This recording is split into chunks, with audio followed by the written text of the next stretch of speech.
এদের আন্দোলনের স্লোগানটা কি ছিল? কোটা না মেধা। সবাই বলতেছিল মেধা মেধা, কিন্তু যেই চেয়ারের কাছে গেছে চাঁদাবাজি থেকে শুরু করে বিভিন্ন কিছুতে এত পরিমাণ কোটা তৈরি করা হয়েছে যে দিন শেষে গাছের আগারটাও খাইবে, গোড়ারটাও খাইবে। পারিবারিক কোটা তৈরি করা হয়ে গেছে। এনসিপি কেন মানুষের কাছে এই মুহূর্তে বিতর্কিত জানেন? এই ধরনের এদের যে নেতাগুলো আছে তাদের জন্য। হান্নান মাসুদ ওরফে মাংস মাসুদ, কেউ কেউ খান্না মাসুদ, বিভিন্নভাবে তাকে তার বিশেষায়িত করেছিলেন।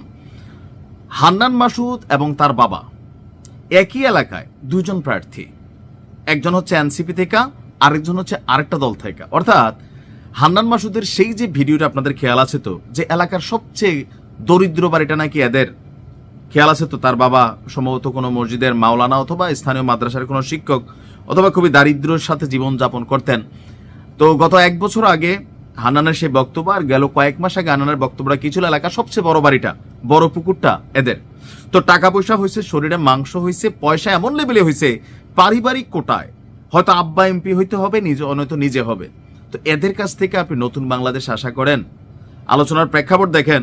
নোয়াখালী 6 হাতিয়ার সংসদীয় আসনে আসন্ন জাতীয় নির্বাচনে ব্যতিক্রমী এক নির্বাচনী লড়াইয়ের মুখোমুখি হচ্ছে হাতিয়াবাসী। কারণ কি?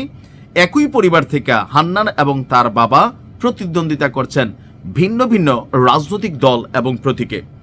বাবা আমিরুল ইসলাম মোহাম্মদ আব্দুল মালেক বাংলাদেশ সুপ্রিম পার্টি, আমি এই পার্টিটা ভালো করে চিনি না, কারা কারা চিনেন, বিএসপির হয়ে একতারা প্রতীকে।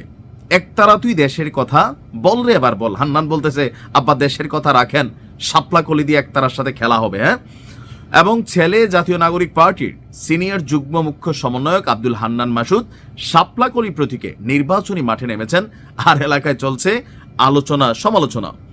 সর্বশেষ গতকাল সন্ধ্যায় জেলা রিটার্নিং কর্মকর্তা জেলা প্রশাসক মোহাম্মদ শফিকুল ইসলামের কাছে আনুষ্ঠানিকভাবে মনোনয়নপত্র দাখিল করেছে বাবা এবং ছেলে দুজনেই।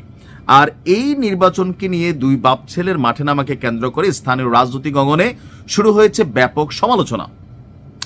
কেউ কেউ বলছেন যে প্রকৃত রাজনৈতিক আলোচনা এবং উন্নয়ন ইস্যুর বদলে শক্তির প্রদর্শনী সামনে চলে আসলো, যা শেষ পর্যন্ত নির্বাচনকে নেতিবাচকভাবে উপস্থাপন করবে।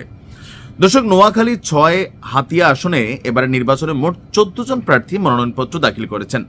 জামাত ইসলাম থেকে অ্যাডভোকেট শাহ মোহাম্মদ মাহফুজুল হক, জাতীয় নাগরিক পার্টি থেকে হান্নান মাসুদ, বিএনপি থেকে মাহবুবুর রহমান স্বতন্ত্র প্রার্থী হিসাবে মনোনয়নপত্র দাখিল করেছেন ফজলুল আজিম, শামিমা আজিম, তানভীর উদ্দিন রাজীব, মোহাম্মদ নুরুল আমিন। তো এখানে অনেকেই, তো স্থানীয় জনগণ বলছে একই পরিবার থেকে একাধিক স্বতন্ত্র প্রার্থীর অংশগ্রহণ কেবল রাজনৈতিক প্রতিযোগিতা নয়, পেশি শক্তির আরেকটা বহিঃপ্রকাশ।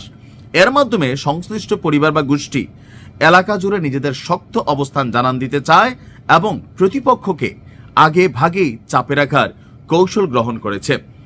শুধুমাত্র হান্নান মাসুদের পরিবার না, এবার বাংলাদেশের বিভিন্ন জায়গায় জামাই বউ 2 জন প্রার্থী হয়েছে একই এলাকা থেকে, ভাই বোন 2 জন প্রার্থী হয়েছে একই এলাকা থেকে। এগুলোতে আসলে একটা যেই নির্বাচন আমরা দেখতে চাচ্ছিলাম, গণতন্ত্রের সুষ্ঠু, গ্রহণযোগ্য, ইনক্লুসিভ নির্বাচন, সেই নির্বাচনের আমেজ কি পাওয়া যাবে? এখন যাদের কাছ থেকে পরিবর্তন মানুষ আশা করে, জুলাই আগস্টের যারা যোদ্ধা হান্নান মাসুদরা নিজেরা চেয়ারে বসে, ক্ষমতায় বসে দেশকে কি দিচ্ছে বুঝতে পারছেন তো? আব্বা যাইতে হবে, নয়তো আমি যাব। আব্বা গেল আমার খেলা, আমি গেল আব্বার খেলা।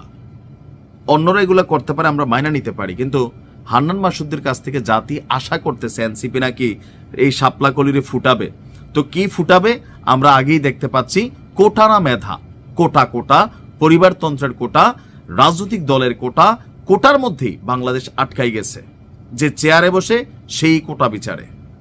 ভালো থাকুন।